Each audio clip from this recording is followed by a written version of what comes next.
Hi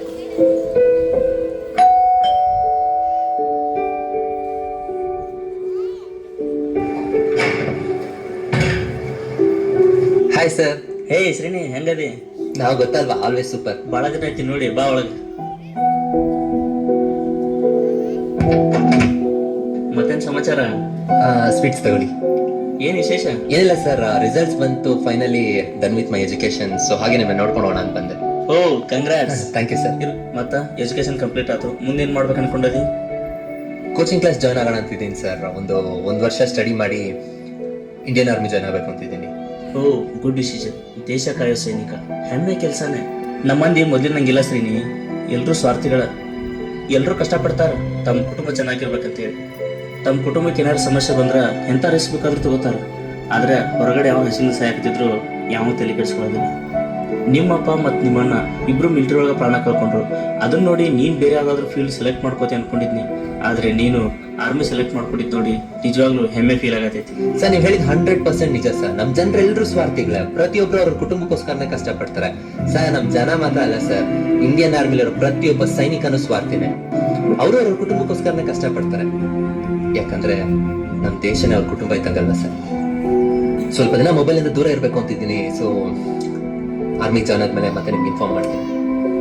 ನಾನಿನ್ನು ಹೊರಡ್ತೀನಿ sir. All the best. Thank you sir.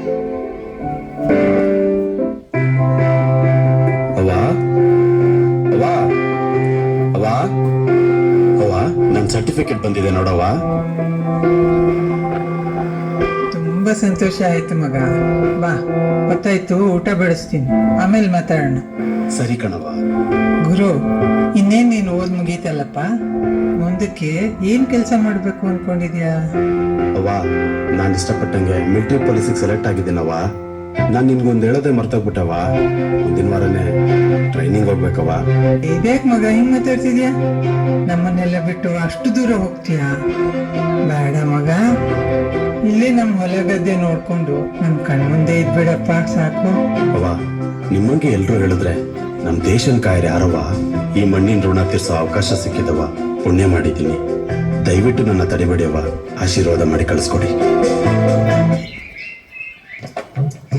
ಈ ಪೇಪರ್ನಾಗ ನ್ಯೂಸ್ ಒಂದ್ ಬಿಟ್ಟು ಬೇರೆ ಎಲ್ಲಾನು ಇರ್ತಾವ ನೋಡ್ರಿ. ಹೌದೌದು. ಇಲ್ಲಿ ನೋಡು, ಸೇನಾ ಹೆಲಿಕಾಪ್ಟರ್ ದುರಂತ. ಹೆಲಿಕಾಪ್ಟರ್ ಬಿದ್ದು ಸೇನಾ ಮುಖ್ಯಸ್ಥ ಮತ್ತು 12 ಜನ ಸತ್ತಾರಂತ ನೋಡು.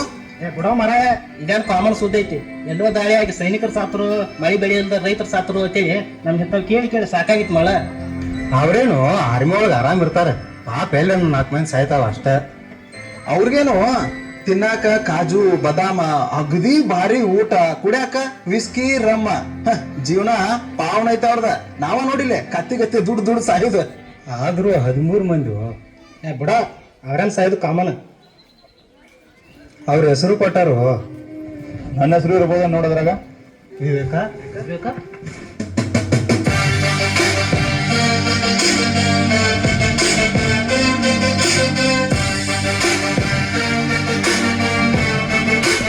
ನೋಡು, ನನ್ನ ಹೆಸರು ಇರ್ಬೋದಾ ಅಂತ. ಯಾವಾಗ ಬಂದೇವ? ನಮ್ ಸೈನಿಕರು ಸಾಯೋದು, ಅವ್ರ ಪ್ರಾಣ ತ್ಯಾಗ ಮಾಡೋದು ನಿಮ್ಗೆ ಕಾಮನ್ ವಿಚಾರ, ಬೋರಿಂಗ್ ವಿಚಾರ ಆಗುತ್ತಲ್ಲ.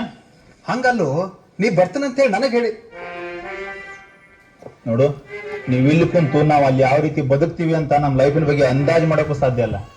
ಏನ ಕಾಜು ಬಾದಾಮ? ನಿನಗ್ ಗೊತ್ತೇ ಇಲ್ದಿರೋ ಊರೊಳಗ ನಿನ್ನ ಹೆಂಡತಿ, ಮಕ್ಕಳು, ಫ್ರೆಂಡ್ಸು, ಫ್ಯಾಮಿಲಿ, ಹುಟ್ಟಿದ ಊರು ಎಲ್ಲಾನು ಬಿಟ್ಟು ವರ್ಷ ಗಟ್ಲೆ ಇದ್ ನೋಡು, ಆಗ ಗೊತ್ತಾಗತ್ತೆ ನಿನಗ ಕಾಜು ಬಾದಾಮದ ರುಚಿ ಏನಿರುತ್ತಂತೇಳಿ. ಯಾವಾಗ ಗ್ರಾನೈಟ್ ಆಡಿಯಸ್ಗಳು ಯಾವಾಗ ಬ್ಲಾಸ್ಟ್ ಆಗ್ತಾವ ಅಂತ ಗೊತ್ತಿಲ್ಲ, ಯಾವ ದಿಕ್ಕಿಂದ ಯಾವಾಗ ಬ್ಲೇಡ್ ಫೈರ್ ಆಗುತ್ತೆ ಅಂತ ಗೊತ್ತಿಲ್ಲ. ಆ ಜಾಗ ತಿಂದು ನೋಡು, ಮಸ್ತ್ ಊಟ, ಅದ್ರ ರುಚಿ ಗೊತ್ತಾಗತ್ತೆ ನಿನಗೆ. -50 ಡಿಗ್ರಿ ಸೆಲ್ಸಿಯಸ್ ಒಳಗ ಸಿಯಾಚಿನ ನಿಂತಿರ್ತೀವಲ್ಲ, ಆಗ ಈ ವಿಸ್ಕಿ ಬ್ರ್ಯಾಂಡಿ ಕುಡ್ದು ನೋಡು, ಆ ಕುಡ್ತದ ಮಜಾ ಗೊತ್ತಾಗುತ್ತೆ ನಿನಗೆ. ಈ ಜಾತಿ, ಮತ, ಕುಲ, ಭೇದ ಭಾವ ನಿಮಗಿರ್ಬೋದು, ನಮ್ಮೆಲ್ಲರ ಕಣ್ಣಿಗಿರೋದು ಒಂದೇ, ವಿ ಆರ್ ಆಲ್ ಇಂಡಿಯನ್ಸ್. ನೆನಪಿರಲಿ ದೋಸ್ತ, ನೀ ಸತ್ ಅಂದ್ರ ನಿನ್ನ ಸುಡುಗಾಡ್ನ್ಯಾಗ ಸುಡ್ತಾರ, ಅದ ನಾನು ಸತ್ರ ಸಾಲ್ಯಾಗ ಮಣ್ಣು ಕೊಡ್ತಾರ. We are not same bro. ವಿವೇಕ, ಸೈನ್ಯದ ಮೇಲೆ ನಮಗೂ ಭಾಳ ಅಭಿಮಾನ ಐತಿ.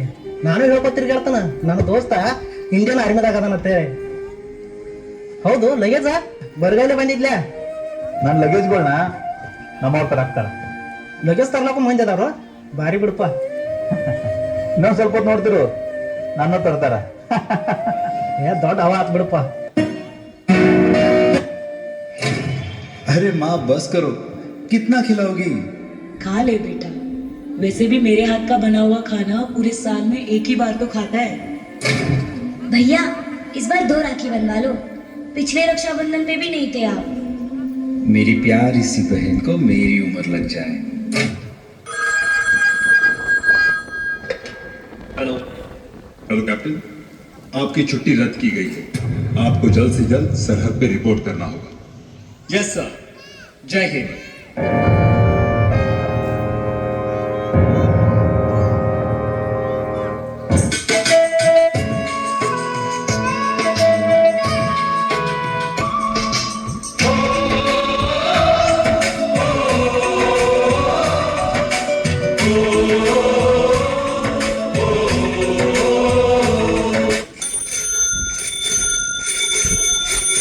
संदेश से आते हैं हमें तड़पाते हैं, वो चिट्ठी आती है पूछे जाती है कि घर कब आओगे, कि घर कब आओगे, लिखो कब आओगे, कि तुम बिन ये घर सुना सुना है।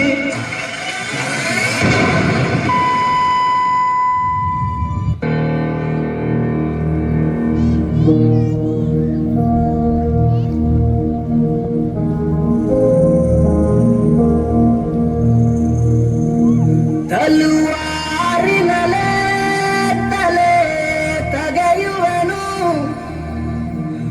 ಮಣ್ಣಾಗೋದೆ ಚಲದಿ ಹೋರಾಡೋನು, ಭಯ ಯಾಕೆ ಜಯಾನಂ ತಾಯ್ನಲದೆ ಏಕೆ ಸರಿಯಂತೆ ನಡೆಯುವುದೇ.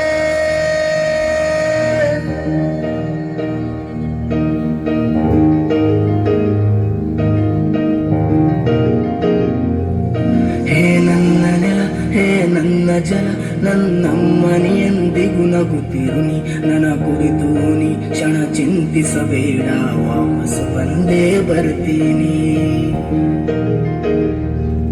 ಹೇ ನನ್ನ ನೆಲ, ಇದು ನನ್ನ ಜಲ, ನನ್ನ ಜನಮನ ಎಂದಿಗೂ ನಗುತ್ತಿರಲಿ, ಬಾನಂಗಳದಿ ಹಾರಾಡುತ್ತಲಿ, ಆ ತಿರಂಗ ಧ್ವಜವೇ ಕಾಣಿಸಲಿ.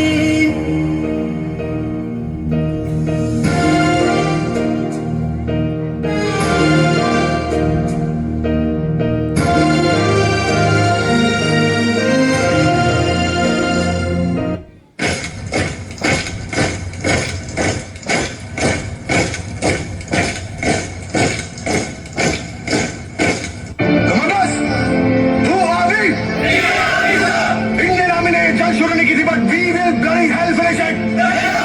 How is the josh? How is the josh? I said, how is the जोश?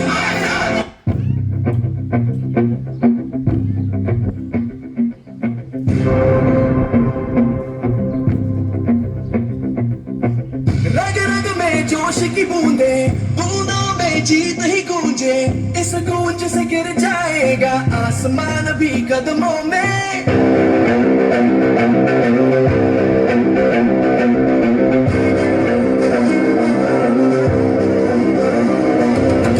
रग रग में जोश की बूंदे, बूंदों में जीत ही गूंजे, इस गूंज से गिर जाएगा आसमान भी कदमों में। रोको न सपनों के तूफानों को, रोको न जज्बों की उड़ानों को, रोको न आंखों के निशानों को, आग जैसे बरसा दे ये इरादे। जिगरा है जिगरा है जिगरा है जिगरा है, जिगरे से निकलेंगी चिंगारियां। जिगरा है जिगरा है जिगरा है जिगरा है, जिगरे से निकलेंगी चिंगारियां।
ಕಾಯುವ ಸಿಡಿಲ ಮರಿಗಳೇ, ತ್ಯಾಗ ಬಲಿದಾನ ಮುಕುಟ ಮಣಿಗಳೇ, ಯಾವ ಹಳ್ಳಿಯೋ ಯಾರ ಬಳ್ಳಿಯೋ ನಾಡ ಬೆಳಗುವ ಭುವನ ಗಲಿಗಳೇ, ಪರ್ವತದ ಮಡಿಲಿಗೆ ಪ್ರಾಣವ ಪಣದಿದ್ದ ಸಿಡಿಮಣ್ಣಿಗೆ ಎದೆಯೊಡ್ಡುತ್ತ ಶತ್ರುಗಳ ಸದೆ ಬಡಿದ ನಾಡೊಂದು ನಾವೊಂದು ಇಂದು ಎಂದು ಒಂದೇ ನಾವು ಒಂದೇ, ನಾಡೊಂದು ನಾವೊಂದು ಇಂದು ಎಂದು ಒಂದೇ ನಾವು ಒಂದೇ.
मेरे वतन के लोग जरा आँख में भर लो पानी, जो शहीद हुए हैं उनकी जरा याद करो कुर्बानी।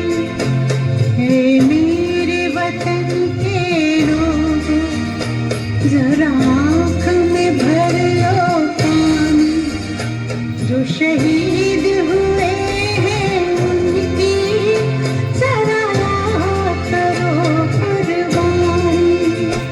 तुम भूल न जाओ उनको, इसलिए सुनो ये कहानी, जो शहीद हुए हैं उनकी जरा याद करो कुर्बानी।